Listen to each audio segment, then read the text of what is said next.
எனக்கு இந்த டிஷ்ஷை சொல்லி கொடுத்தது ரிந்து அக்காட்டு, என்னோட கோ ஆர்டிஸ்ட், என்னோட ரொம்ப ஃபேவரட் பர்சன். ப்ரெக்னெண்ட்டாக இருக்கும்போது அவங்க தான் என்ன ரொம்ப அழகாக க்யூட்டாக பார்த்துட்டு இருக்கும்போது சமைச்சு கொண்டு வந்து சுட சுட ஊற்றியெல்லாம் விடுவாங்க. அந்த மாதிரி ஒரு பர்சன் அவங்க ரொம்ப நான் மிஸ் பண்ணுறேன். ஸோ அவங்க தான் என்னோட குரு மாஸ்டர் இந்த டிஷ்ஷுக்கு. நம்ம பார்க்க போகிறது ஒரு ஃபட்டாஃபட் சமையல். என்னன்னா ப்ரான் தொக்கு. ப்ரான் தொக்கு அன்றைக்கி நான் கட் பண்ணதெல்லாம் உங்களுக்கு காட்டினேன். அதுக்கப்புறம் குக்கிங் பண்ணது காட்டலான்னு நினைக்கிறேன். அன்றைக்கி கொஞ்சம் லேட் ஆச்சுன்னா நிறைய டிஷ் பண்ணனால அதை வந்து டீட்டெயிலிங்காக காட்ட முடியல. ஸோ இதுக்கு மெயின் வேண்டது கோகோனட் ஆயில். ஸோ நம்ம இந்த புது பேன் நம்ம வந்து ஆயில் கம்மியாக யூஸ் பண்ணுற மாதிரி இந்த பேனை வாங்கியிருக்கோம். ஸோ அந்த பேனில் ஆயில் ஊற்றியாச்சு. தேங்காய் எண்ணெய் கொஞ்சமாக ஊற்றினா போதும். இப்போ தெரிக்கும் என்னன்னா கொஞ்சம் ஆனியன் ஸ்ப்ளிட் ஆகும், பயப்படாது. வெல் சாப்ட் ஆனியன்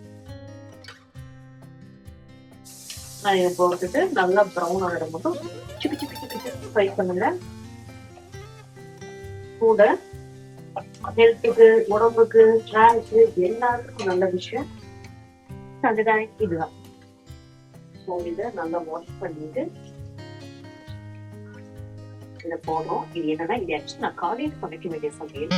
காலையில் இன்னைக்கு நிறைய வேலை, வேற ஒரு ஷூட் எடுத்து பண்ணேன். ஓகே கொஞ்சம் ஓவரா பண்றப்பீங்க, அதனால சொல்றது இதெல்லாம். அதனால அதெல்லாம் பண்ணனால கொஞ்சம் பண்றது டைம் இல்லாமல் போயிருக்கு. ஸோ அதனால இப்போ பண்றது சாப்பிட்றதுக்கு 3 நாள் சாப்பிட போறாங்க, எந்த டைம்ல இருந்தாலும் என்ன.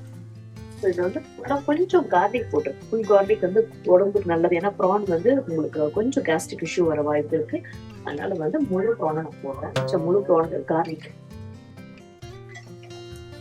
இது நல்லா ஃப்ரை பண்ணணும். அடுத்த ஐட்டம் கூட கொஞ்சம் மஞ்சள். இப்படிதான் எங்க அம்மா பெர்ஃபார்ம் பண்ணுவாங்க. க்ளோஸ் பண்ண எனக்கு க்ளோஸ் பண்ணாங்க. சரி நான் சொன்னது இதுக்குதான். இது கொஞ்சம் டர்மரிக் போட்டாச்சு.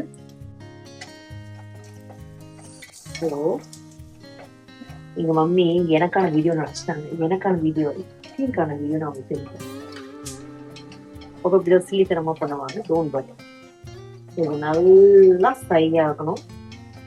மெயின் இந்த நான்ஸ்டிக்கோட நெஸ்டேஷியால இது நான் வாங்கினேன். நல்லா செம்ம திக்னஸ்ங்கிறதுனால அடி பிடிக்காது. அதுதான் மெயின் விஷயம். என்ன மாதிரி ஆளுங்களும் இதெல்லாம் தேவை. நான் அடிக்கடி கொஞ்சம் அடி பிடிக்கிறது, விட்டுட்டு மறந்துறதெல்லாம் பண்ணுவேன். ஸோ எனக்கு இதெல்லாம் கண்டிப்பாக மஸ்ட்டு. ஸோ நீங்கெல்லாம் கொஞ்சம் பழிச்சிங்கிறதுக்காக உங்களுக்காக புதுசாக ஆர்டர் பண்ணி வாங்கிட்டேன். என்னம்மா அப்படி கிச்சனை வச்சுருக்கீங்கன்னு கேட்டீங்களா, அதுக்காக தான் இது. ஸோ உங்களோட கமெண்ட்ஸ்னால புதுசாக செலவு வச்சுட்டேன் வீட்டுக்காக. அடுத்தது என்ன எடுத்திருக்கேன்னா ஜிஞ்சர் கார்லிக் பேஸ்டும் போடலாம், ஃப்ரெஷ்ஷாகவும் பண்ணி போடலாம். பட் ஃப்ரெஷ்ஷாக பண்ணுறதுக்கு நான் சொன்னேன்ல இது வந்து ஃபட்டாஃபட் சமையல். ஸோ அதனால ஃப்ரெஷ்ஷாக பண்ணுறதுக்கு எனக்கு டைம் இல்லை. அதனால இது கூட கொஞ்சம் ஒரு ஸ்பூன்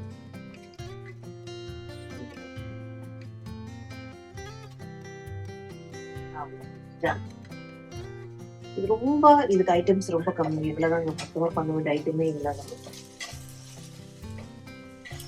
திரும்ப இது அதே ஆயில நல்லா ஃப்ரை ஆகிறதுக்கா போடும்.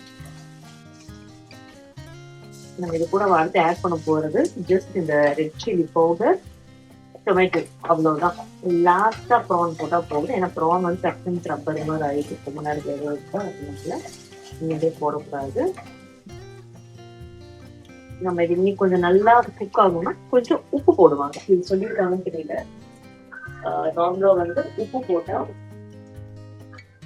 கொஞ்சம் நல்லா குக் ஆகும்.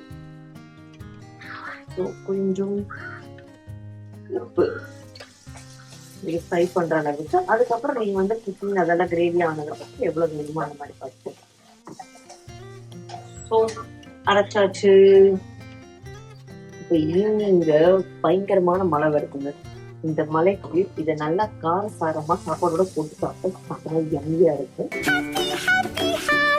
இன்னைக்கு ஒரு நாள் டைட் எல்லாம் கட் பண்ணிட்டு சாப்பிடணும் முடிவு பண்ணிட்டு, அதனால இந்த டிஷ் இப்போ பண்ணிட்டு இருக்கேன். பாருங்க, உங்களுக்கு தக்காளி கீரை போட்டுட்டேன்.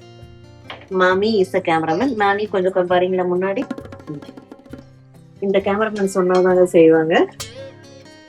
ஸோ கொஞ்சம் ஏதாவது உங்களுக்கு எடிட்டிங்ல கேமரால ஏதாவது அங்கங்க கட் ஆச்சுன்னா கண்டுக்காதீங்க. எங்க மம்மி எடுக்கிறது அப்படிதான் இருக்கும்.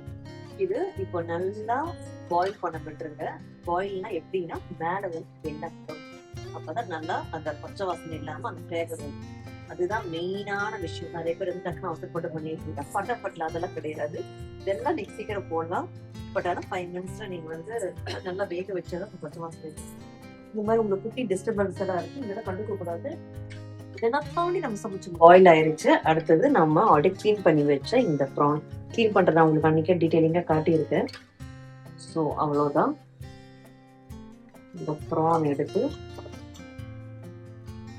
அப்படியே போட்டீங்கன்னா போதும். இந்த ப்ரான் வந்து நிறைய தண்ணி வரும். ஸோ அதனால நம்ம தண்ணியில எக்ஸ்ட்ராலாம் ஊற்ற வேண்டியதில்லை. ஸோ நல்லா கழக்கிட்டு திரும்ப க்ளோஸ் பண்ணிடுங்க ஒரு 2 மினிட்ஸ். மேக்ஸிமம் பார்த்தீங்கன்னா அந்த டிஷ்ஷுக்கு ஒரு 10 to 15 மினிட்ஸ். அது கம்மியெல்லாம் யாரும் பண்ண முடியாது. நம்ம மேகி தான் பண்ணி சாப்பிடணும். ஸோ அதனால மினிமம் 10 to 15 மினிட்ஸ் ஸ்பெண்ட் பண்ணீங்கன்னா உங்களுக்கு சூப்பராக எம்மியாக இந்த மலைக்கு ஒரு ஏத்த ஒரு சூப்பர் டிஷ். ஒரு வழியா ப்ரான் தொக்கு ready. So this is the final dish. சுட சுட இந்த மலைக்கு ப்ரான் தொக்கு. ஃபட்டாஃபட் சமையல் இதுக்கு பேர் வச்சிருக்கேன். 15 மினிட்ஸா மோரலஸ் அவ்வளோ இருந்தா போதும். இது சாப்பிடோட பெனச்சட்டுன்னு செம்ம எம்மியா இருக்கும். ஸோ நான் போய் மலையில என்ஜாய் பண்ணி அதை சாப்பிட போறேன்.